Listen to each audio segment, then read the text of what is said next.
¿Para qué vino Jesucristo? Habiendo efectuado la purificación de nuestros pecados por medio de sí mismo.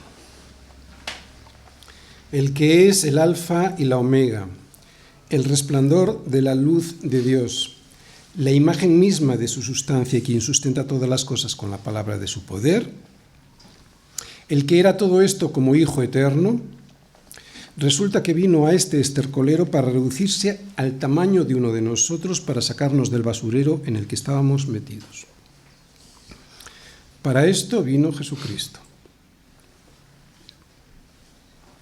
En el capítulo 2, el autor del libro de Hebreos nos explicará con más profusión de detalles cómo lo que hizo el autor de nuestra salvación. De cualquier manera, diremos que esto es para lo que vino en su primera venida. No vino para juzgar al mundo, sino para salvarlo. Porque no envió Dios a su Hijo al mundo para condenar al mundo, sino para que el mundo sea salvo por él. Y aunque no vino para juzgar al mundo, lo que sí hizo fue establecer las bases del juicio final. El que en él cree no es condenado, pero el que no cree ya ha sido condenado. Estas son las bases del juicio. Porque no ha creído en el nombre del unigénito Hijo de Dios. No vino a condenar, pero sí también a establecer las bases de ese juicio. Y esta es la condenación, que la luz vino al mundo y los hombres amaron más las tinieblas que la luz, porque sus obras eran malas. Por lo tanto, Él vino para juzgar al mundo. No vino para juzgar al mundo, pero tampoco vino principalmente para otras cosas, como por ejemplo decirnos cómo debemos vivir. De alguna manera eso ya lo sabíamos, ya lo tenemos en los 10 mandamientos, aunque nos dejó su ejemplo y normas para seguir su ejemplo. Y tampoco vino para mostrarnos cómo es el carácter de Dios, aunque es evidente, como ya hemos visto en los anteriores versículos, que lo podemos conocer gracias al resplandor, a su resplandor y a la imagen misma de su sustancia. Tenemos que tener muy claro que la razón principal por la que vino Jesucristo en su primera venida fue para rescatar lo que se había perdido. Vino para recuperar lo que el diablo le había robado, a su creación y a la cúspide de su creación, a los suyos. Ya sabemos cómo lo hizo, en una cruz derramando su propia sangre en nuestro lugar. Por eso no insistiré en ello ahora. Lo que sí diré, y esta es la enseñanza que ahora quiero transmitir, es que este versículo nos muestra cuál es nuestra naturaleza, nuestra realidad espiritual. Que estamos sucios. Una suciedad que nos termina enfermando de tal manera que nos lleva a la muerte eterna. Sé que los que no han sido regenerados por el poder de la palabra de Dios les resulta ofensivo. ¿Qué le voy a hacer? Pero es la verdad. Sucios. Eso es lo que mejor define nuestra condición. Y cualquiera que sea honesto consigo mismo lo sabe.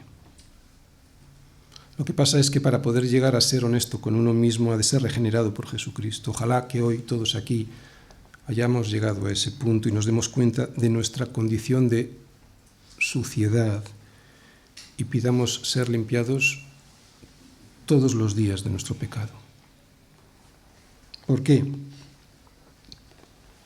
Porque el pecado que lo mancha todo y que lo hace de una manera indeleble nos ha pringado de tal manera que nos es imposible deshacernos de toda su degradación y deshonra. Pero la sangre de Jesucristo nos limpia de todo pecado. La sangre de Jesucristo nos limpia de todo pecado. Y lo hizo porque nos amó. Porque nos amó, por eso nos lavó de nuestros pecados con su sangre. Apocalipsis 1:5. Porque nos amó, por eso nos lavó de nuestros pecados con su sangre. No lo olvides.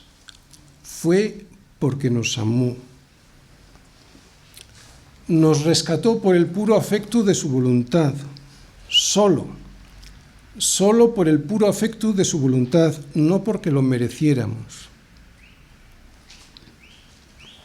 Aquel que refleja perfectamente la luz de Dios es el que nos limpió con su sangre preciosa para que podamos llegar a hacer aquello para lo cual fuimos creados. Volver a reflejar la gloria suya tal y como era al principio. Es evidente que lo que el autor nos está diciendo con esta frase que yo he leído, habiendo efectuado la purificación de nuestros pecados por medio de sí mismo, lo que significa es que había solo una víctima adecuada para quitarnos el pecado que nos mató: Jesucristo, el unigénito Hijo de Dios. Nosotros no podíamos, y lo que es peor, nosotros tampoco queríamos. Y lo más impresionante de todo es que, siendo el Hijo de Dios, no volvió al estado en el que estaba eternamente hasta que consumó su trabajo a la perfección. Podía haberse escapado, pero llegó hasta el final, hasta que dijo, momentos antes de morir en la cruz, consumado es. Pudiendo haber recuperado su gloria eterna, no lo hizo, esperó a terminar su obra y a que el Padre reivindicara esa obra.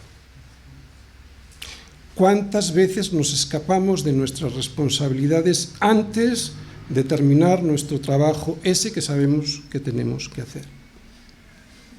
Hasta en esto Cristo nos da ejemplo, siendo quien era, es y será el Hijo de Dios eterno, no se marchó, esperó a terminar su obra. Y otra cosa,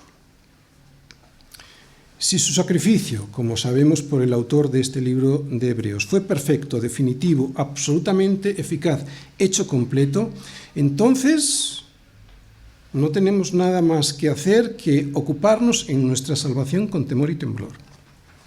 Nada podemos aportar a nuestra salvación sino trabajar en esa salvación regalada para mostrarle al mundo la gloria de aquel que nos salvó, que nos rescató, derramando su preciosa sangre en nuestro lugar.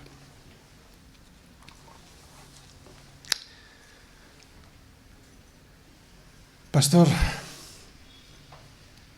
pero no paro de caer.